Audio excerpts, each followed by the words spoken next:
மாலை நேரம். கிராமம் மெதுவாக அமைதியாகிக் கொண்டிருந்தது.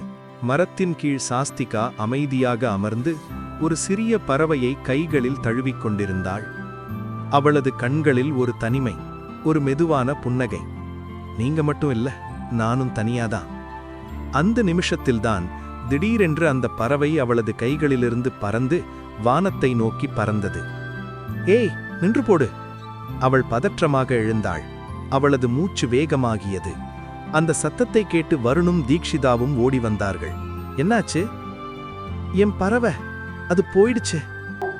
ஒரு நொடி கூட யோசிக்காமல் மிர்ச்சி திடீரென்று குறைத்து ஒரு திசையை நோக்கி ஓட ஆரம்பித்தது. மிர்ச்சி ஏதோ கண்டுபிடிச்சிருக்குது, போலாம். மூவரும் அதை பின்தொடர்ந்து வயல்களில் ஓட ஆரம்பித்தார்கள். காற்று வேகமாக அடிக்கிறது. சூரியன் மெதுவாக மறைந்து கொண்டிருக்கிறது. அவசரத்தில் ஓடிய சாஸ்திகா திடீரென்று வழுக்கி கீழே விழுந்தாள். நீ ஓகேயா? நான் சரி, ஆனா என் பறவை. வலியை பொருட்படுத்தாமல் அவள் மீண்டும் எழுந்தாள். ஒரு பெரிய மரம், கிளைகளில் சத்தம். அவர்கள் நம்பிக்கையுடன் மேலே பார்த்தார்கள். ஆனால் அது அவளது பறவை இல்லை. இருள் மெதுவாக சூழ ஆரம்பித்தது. நாம திரும்பலாம். இல்ல, அந்த ஒரு வார்த்தையில் அவளது உறுதி தெரிந்தது. நான் கண்டிப்பா அதை கண்டுபிடிப்பேன். அந்த நேரத்தில் மிர்ச்சி மீண்டும் குறைத்தது. இந்த முறை அது வேற மாதிரி, இன்னும் தீவிரம். அவர்கள் அதை தொடர்ந்து ஒரு குளம் அருகே சென்றார்கள். சாஸ்திகாவின் காலில் வலி அதிகமாக இருந்தது. நீ ஓய்வெடுத்துக்கோ, அது தனியா இருக்கும். நான் முடியாது. வருண் தனது துணியை கிழித்து அவளது காயத்தை கட்டினான். அந்த நிமிஷத்தில் அவர்கள் நண்பர்கள் மட்டுமில்ல, ஒரு குடும்பம் மாதிரி இருந்தார்கள். திடீரென்று மழை ஆரம்பித்தது. கனமான துளிகள், குளிர்ந்த காற்று. அவர்கள் ஓடிப்போய் ஒரு குடிசையில் ஒளிந்தார்கள். வெளியில் மழை கொட்டுகிறது. நாளைக்கு தேடலாம். சாஸ்திகா மெதுவாக தலை குனிந்தாள்.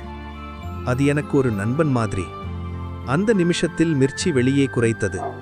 அவர்கள் உடனே வெளியே வந்தார்கள். மழையின் சத்தத்தைக்குள் ஒரு மெலிதான அழுகை போன்ற சத்தம். அவர்கள் மெதுவாக அந்த திசையில் சென்றார்கள். ஒரு புதருக்குள் ஒரு சிறிய பறவை காயமடைந்து அசையாமல் கிடந்தது. சாஸ்திகாவின் கண்களில் கண்ணீர் நிறைந்தது. அதுதான். அவர்கள் அதை மிகவும் மெதுவாக எடுத்தார்கள். அதன் இறக்கை காயமடைந்திருந்தது. நாம இதை காப்பாத்தணும். தீக்ஷிதா ஒரு இலை கொண்டு தண்ணீர் கொடுத்தாள். மிர்ச்சி அமைதியாக அருகில் உட்கார்ந்தது. சாஸ்திகா அந்த பறவையை நெருக்கமாக தழுவிக்கொண்டு, நான் உன்னை விடமாட்டேன். இரவு கடந்தது. அடுத்த நாள் காலை சூரியன் மெதுவாக உதித்தது. அந்த ஒளியில் அந்த பறவை மெதுவாக கண்களை திறந்தது. அவர்கள் அதை வெளியே கொண்டு வந்தார்கள். அது பறக்க முயற்சித்தது, ஆனால் கீழே விழுந்தது. சாஸ்திகா மெதுவாக சிரித்தாள். இன்னும் நேரம் வேணும். சில நிமிடங்கள் கழித்து அந்த பறவை மீண்டும் தனது இறக்கைகளை அசைத்தது. இந்த முறை அது மெதுவாக மேலே எழுந்தது. பிறகு மேலும் மேலும் வானத்தை நோக்கி பறந்தது. ஏய்! அவர்கள் மகிழ்ச்சியுடன் கத்தினார்கள். அந்த பறவை வானத்தில் ஒரு சுற்று போட்டு மீண்டும் அவர்களை நோக்கி வந்தது.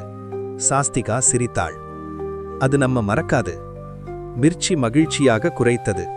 4 நண்பர்களும் ஒன்றாக சிரித்துக்கொண்டு அந்த சூரியன் மறையும் அந்த பாதையை நோக்கி நடந்தார்கள். ஏனென்றால் நட்பு என்பது பிடித்து வைப்பதல்ல, விடும்போதும் திரும்பி வரச் செய்வதுதான்.